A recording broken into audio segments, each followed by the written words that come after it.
berawal dari ketegangan antara pasukan Republik Indonesia dengan pasukan sekutu yang diboncengi tentara Nica Belanda. Situasi semakin memanas setelah insiden perobekan bendera Belanda di Hotel Internatio pada 13 Oktober lalu. Sejak saat itu, rakyat dan para pejuang di Medan bersatu menentang kedatangan kembali Belanda yang ingin menjajah Indonesia. Pagi ini, ribuan penjajah yang berasal dari Medan bersekutu dan bersama mengikuti demonstrasi ini dan membantu para pejuang yang ingin memperjuangkan kemerdekaan dari tangan Belanda. Pagi ini ribuan pejuang dari berbagai daerah Sumatera Utara terlihat turun ke jalan dengan senjata seadanya, mulai dari bambu runcing hingga senjata rampasan. Mereka menghadang pasukan sekutu yang terus berusaha merebut wilayah strategis di Medan. Dentuman meriam terdengar dari arah lapangan Merdeka hingga ke pinggiran kota. Tidak hanya kaum laki-laki, banyak juga pemuda dan pelajar, bahkan perempuan yang ikut membantu dengan menjadi kurir, tenaga, menjadi dapur umum, hingga perawat bagi pejuang yang gugur dan terluka. Pertempuran Medan Area ini menunjukkan bahwa rakyat Indonesia, khususnya Sumatera Utara, tidak gentar dan tidak takut untuk menghadapi pasukan asing yang ingin merebut kembali kemerdekaan di tanah air ini. Saya Jessica melaporkan dari Medan, Sumatera Utara. Terima kasih. Perkenalkan, nama saya Najwa Iskandar. Saya akan menjelaskan sejarah tentang Bandung Lautan Api. Pada tanggal 24 Maret 1946, sebuah peristiwa besar terjadi di kota Bandung dikenal dengan nama Bandung Lautan Api. Setelah Indonesia merdeka, pasukan sekutu datang dengan alasan melucuti tentara Jepang, namun sebenarnya mereka ingin membantu Belanda menguasai kembali Indonesia. Pasukan sekutu dan Nica memerintahkan rakyat serta pejuang Indonesia untuk mengosongkan Bandung bagian selatan. Daripada kota Bandung jatuh ke tangan penjajah, rakyat dan pejuang Indonesia memilih untuk membakar rumah, gedung, dan fasilitas penting. Malam itu, api menjalar ke seluruh penjuru hingga menjadikan Bandung Lautan Api yang membara. Peristiwa ini dipimpin oleh Kolonel Abdul Haris Nasution dan didukung sepenuhnya oleh semangat rakyat Bandung. Pemirsa, pertempuran besar dalam sejarah Indonesia terjadi di Ambarawa, Jawa Tengah pada akhir tahun 1945. Peristiwa ini dikenal dengan nama Palangan Ambarawa. Pertempuran ini menjadi bukti semangat juang rakyat Indonesia dalam mempertahankan kemerdekaan yang baru saja diproklamasikan.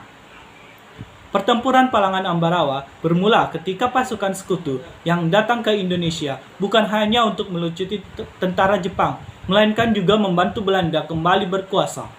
Kedatangan mereka memicu perlawanan rakyat. Pada tanggal 20 November 1945, pasukan sekutu menduduki Ambarawa. Situasi memanas setelah mereka membebaskan tawanan Belanda dan membekali mereka dengan senjata. Hal ini membuat rakyat dan Tentara Keamanan Rakyat (TKR) bangkit melawan. Di bawah pimpinan Kolonel Sudirman, pasukan Indonesia menggunakan taktik supit urang atau gerakan menjepit dari dua arah. Serangan besar dilakukan pada 12 Desember 1945. Selama 4 hari, pertempuran sengit berlangsung hingga akhirnya pada 15 Desember 1945, pasukan sekutu berhasil dipukul mundur ke Semarang. Pertempuran Palang Ambarawa menjadi tonggak sejarah perjuangan bangsa Indonesia. Kemenangan ini bukan hanya menjadi kedaulatan, tetapi juga mengangkat nama Kolonel Sudirman sebagai tokoh penting yang kelak menjadi Panglima Besar TNI. Untuk mengenang peristiwa heroik ini, didirikanlah Monumen Palangan Ambarawa di Jawa Tengah. Saya Muhammad Helmius Mijalubis di sini akan menjelaskan sejarah pertempuran Makassar.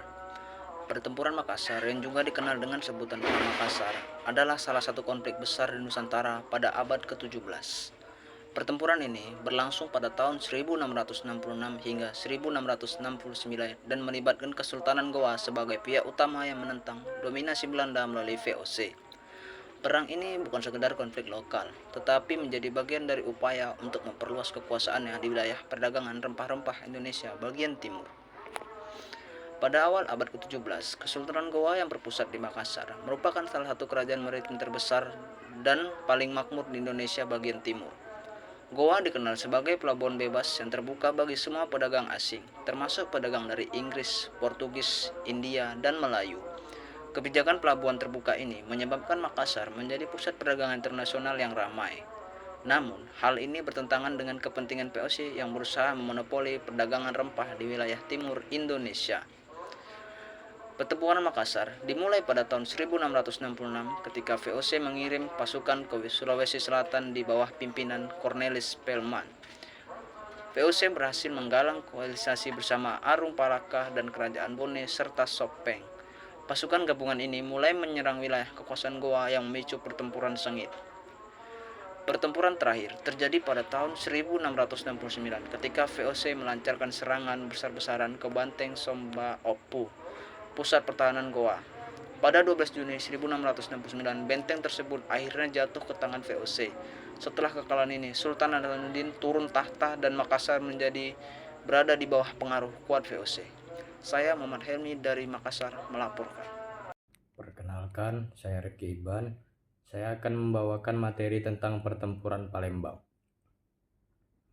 Pertempuran Palembang adalah salah satu peristiwa heroik dalam sejarah perjuangan bangsa Indonesia yang terjadi pada awal tahun 1947 di tengah suasana genting setelah Indonesia memproklamasikan kemerdekaannya. Palembang sebagai kota penting di Sumatera Selatan menjadi target perebutan kekuasaan oleh Belanda. Setelah kekalahan Jepang, Belanda berusaha kembali menguasai Indonesia dengan bantuan tentara sekutu melalui NICA. Mereka melihat Palembang sebagai wilayah strategis, kaya minyak, pelabuhan besar, dan jalur logistik penting. Namun, rakyat Palembang menolak tunduk. Laskar Rakyat, Tentara Keamanan Rakyat, dan para pemuda bersiap mempertahankan tanah mereka. Ketegangan meningkat dan tanda-tanda serangan mulai terlihat. Pada tanggal 1 Januari 1947, pertempuran besar meletus. Pasukan Belanda mulai masuk dari arah Pelaju dan Talang Betutu. Pertempuran sengit terjadi di Kertapati, Sungai Gerong, hingga ke pusat kota. Senjata rakyat tak sebanding, namun semangat juangnya tak bisa dihitung. Meski menghadapi senjata berat, para pejuang bertahan dengan taktik gerilya, menyelinap, menyerang, lalu mundur. Warga sipil ikut membantu, memberi logistik, menyelamatkan korban, dan menyebarkan informasi. Selama beberapa hari, Palembang menjadi medan perang yang panas dan penuh pengorbanan. Hingga pada akhirnya, Belanda berhasil menduduki kota, tapi mereka tak pernah benar-benar menang. Karena semangat rakyat tak pernah padam. Perlawanan terus menyala dari hutan, dari desa, dan hati yang merdeka. Pertempuran Palembang membuktikan kemerdekaan Indonesia bukan pemberian, melainkan hasil darah dan perjuangan. Kita tidak akan pernah lupa pada keberanian mereka. Perkenalkan, nama saya Deda Liga. Saya akan membawakan materi Pertempuran Surabaya. Pertempuran Surabaya pada 10 November 1945 merupakan salah satu peristiwa terbesar dan paling heroik dalam sejarah perjuangan bangsa Indonesia. Setelah proklamasi 17 Agustus 1945, rakyat Surabaya menolak kehadiran sekutu yang sebenarnya datang untuk melucuti tentara Jepang. Namun di bonceng Indonesia, Belanda yang ingin menjajah kembali. Situasi memanas setelah Brigadir Jenderal Maleby, pimpinan pasukan Inggris, tewas pada 30 Oktober 1945. Inggris kemudian mengeluarkan ultimatum agar rakyat Surabaya menyerahkan senjata.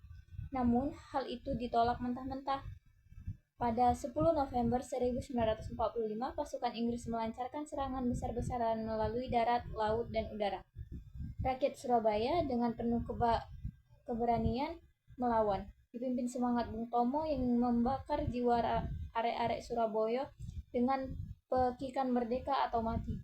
Walaupun perlawanan rakyat akhirnya dipatahkan karena keterbatasan persenjataan, semangat juang dan pengorbanan mereka menjadi simbol perlawanan bangsa Indonesia. Pertempuran Surabaya menelan korban jiwa puluhan ribu orang, tetapi meninggalkan warisan berharga berupa semangat pantang menyerah. Oleh sebab itu, 10 November diperingati sebagai Hari Pahlawan untuk mengenang jasa mereka. Puputan Margarana adalah sebuah peristiwa sejarah perjuangan rakyat Indonesia dalam mempertahankan kemerdekaan yang terjadi di Desa Marga, Kecamatan Margarana, Tabanan, Bali. Perang Puputan Margarana terjadi pada tanggal 20 November 1946 antara pasukan Indonesia melawan Belanda. Istilah Perang Puputan artinya adalah berperang sampai pada titik darah penghabisan. Dalam ajaran agama Hindu, kata puputan sendiri berasal mengandung makna moral, karena kematian seorang prajurit dalam kondisi berperang adalah sebuah kehormatan bagi keluarganya. Kronologi Puputan Margarana. Pasca perjanjian Linggarjati ditandatangani kedua belah pihak pada tanggal 25 Maret 1947. Belanda memulai usahanya untuk mendirikan Negara Indonesia Timur atau NIT. I Gusti Ngurah Rai kemudian berangkat ke Yogyakarta yang kemudian menunjukkan sebagai komandan resimen Sunda Kecil dengan pangkat Letnan Kolonel. Diketahui, selepas proklamasi kemerdekaan, Letkol I Gusti Ngurah Rai dan rekan-rekannya membentuk Tentara Kaman Rakyat atau TKR Sunda Kecil di mana I Gusti Ngurah Rai menjadi komandannya. Di bawah I Gusti Ngurah Rai, TKR Sunda Kecil memiliki kekuatan 13,5 kompi yang tersebar di seluruh kota di Bali dan dikenal dengan sebutan Cium Wanara. Belanda mengirimkan pasukan Gajah Merah, Anjing Hitam, Singa, Polisi Negara, Polisi Perintis, dan 3 pesawat pemburu miliknya. Pasukan yang dikirim Belanda tersebut mulai melakukan serangan pada 20 November 1946 pukul 5.30 WITA. Dengan menembaki area pasukan warga Bali, kekuatan persenjataan yang dimiliki pasukan tersebut tergolong minim, sehingga mereka belum bisa melakukan aksi serangan balasan kepada pasukan Belanda. Untuk terakhir kalinya, I Gusti Ngurah Rai menyerukan puputan, yang berarti habis-habisan. Dampak Puputan Margarana. Akibat kekalahan pasukan I Gusti Ngurah Rai pada Puputan Margarana, Belanda semakin mudah dalam melaksanakan tugasnya untuk mendirikan Negara Indonesia Timur atau NIT. Setelah itu, semakin banyak negara-negara bagian daerah yang bergabung dengan RI, maka sejak 22 April 1950, negara RIS hanya tinggal 3, yaitu Republik Indonesia, Negara Sumatera Timur, dan Negara Indonesia Timur. Semenjak itu, setiap tanggal 20 November, masyarakat Bali akan memperingati Hari Puputan Margarana dan mengenang jasa-jasa pahlawan yang telah gugur membela bangsa dan negaranya.